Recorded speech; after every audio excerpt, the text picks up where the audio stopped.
আপনাদের যাদের কাজ ক্যান্টনমেন্টে, আপনারা ক্যান্টনমেন্টেই থাকুন। আমরা আপনাদের প্রতি শ্রদ্ধা জানাই, সম্মান জানাই।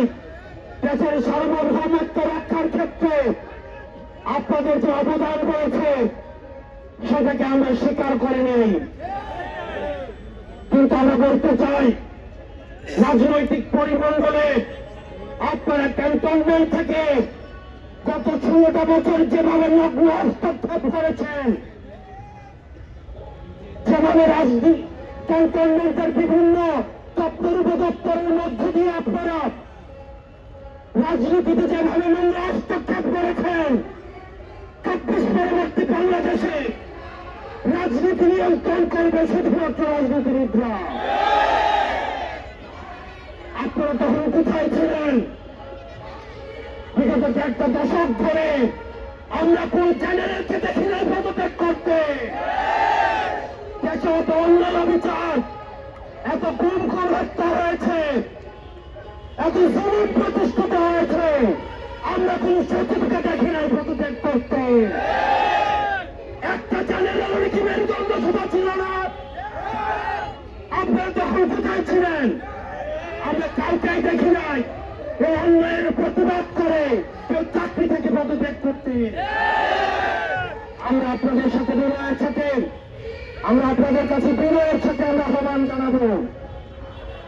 আমরা একটি প্রপার একটা ডেমোক্রেটিক ট্রানজিশনের অপেক্ষায় রয়েছি, যে গণতান্ত্রিক প্রক্রিয়ার মধ্য দিয়ে আমাদের যে ন্যূনতম সংস্কারগুলো রয়েছে, এই সংস্কার প্রক্রিয়া শেষে আমরা একটি ফ্রি ফেয়ার এন্ড পার্টিসিপেটরি নির্বাচনের মধ্য দিয়ে, যেটি গত ১.৫ দশক ধরে রাষ্ট্র কাঠামোর সহযোগিতায় এই গণতান্ত্রিক পরিবেশের যা আপনারা নষ্ট করেছেন, আমরা সেই পরিবেশে ফিরিয়ে দিতে চাই। সুতরাং এই পরিবেশটিকে ফিরিয়ে দেওয়ার জন্য আপনারা বাধা হয়ে দাঁড়াবেন না। প্রিয় সহযোদ্ধা এবং রাজনীতিবিদ আপনারা যারা রয়েছেন, আপনারা আওয়ামী লীগকে এখন চিনে উঠতে পারেন না। শহীদ জিয়াউর রহমান আওয়ামী লীগকে পুনর্বাসন করেছিলেন, উনাকে তার জীবন দিয়ে সেইটাই মেটাতে হয়েছে। জামাতে ইসলামী আওয়ামী লীগকে পুনর্বাসন করেছিলেন, তাদের নেতা কর্মীদের হত্যার মধ্য দিয়ে সেইটাই মেটাতে হয়েছে।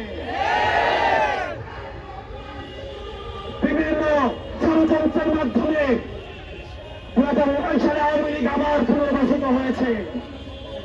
পিলখানা হত্যাকাণ্ডের মধ্য দিয়ে, রাষ্ট্রের প্রতিষ্ঠানগুলি ধ্বংসের মধ্য দিয়ে আগামী ১০০ বছর ধরে সেই দায় আবার আমাদেরকে দিতে হবে।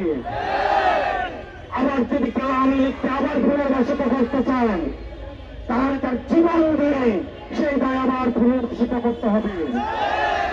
প্রিয় সহযোদ্ধা, আমরা আপনাদেরকে বলতে চাই, পরবর্তী বাংলাদেশ হবে next Bangladesh is without Awami League. পরবর্তী বাংলাদেশ বিনির্মাণ হবে যারা বেশিরভাগ বিরোধী যে রাজনৈতিক দলগুলি রয়েছে, আমাদের বিভিন্ন বিষয় মতো পার্থক্য হবে, আমাদের পলিসির জায়গা থেকে ডিসকাশন হবে, আমাদের ডায়ালগ হবে, এগ্রিমেন্ট হবে, ডিসএগ্রিমেন্ট হবে, আমাদের সব হবে আওয়ামী লীগকে এই রাষ্ট্র কাঠামোর বাইরে রেখে। আপনাদের ভুলে গেলে চলবে না, কোন গণতান্ত্রিক প্রক্রিয়ায় ভোটের মধ্যে দিয়ে কিন্তু আওয়ামী লীগের বাংলাদেশ থেকে পালাতে বাধ্য হয়নি। আওয়ামী লীগ পালাতে বাধ্য হয়েছে গণঅভ্যুত্থানের মধ্য দিয়ে। পৃথিবীর ইতিহাসে কোথাও কোন নজির নেই। গণঅভ্যুত্থানের মধ্য দিয়ে যারা পালাতে বাধ্য হয়, তাদেরকে আবার নির্বাচনে ফিরিয়ে নিয়ে আসা হয়। সুতরাং আওয়ামী লীগের পতন হয়েছে ৫ই আগস্ট। ৫ই আগস্ট চূড়ান্ত সিদ্ধান্ত হয়ে গিয়েছে। আওয়ামী লীগের নাম, আওয়ামী লীগের মার্কা এবং আওয়ামী লীগের আদর্শ এই বাংলাদেশের রাজনীতি করার অধিকার হারিয়েছে। অন্তর্বর্তীকালীন সরকারের কাছে আহ্বান জানাবো, আমরা আপনাদের কাছে যে আশা করেছিলাম, এখনো পর্যন্ত আপনাদের দৃশ্যমান কোন পদক্ষেপ আমরা দেখতে পাইনি।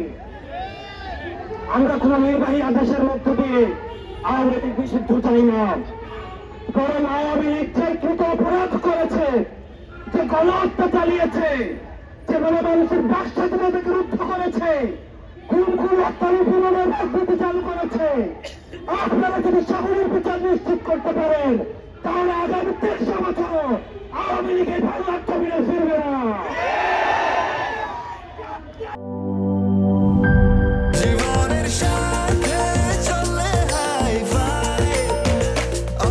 স্বাস্থ্যকর অল টাইম, সব সময় অল টাইম হেলদি লাইফ।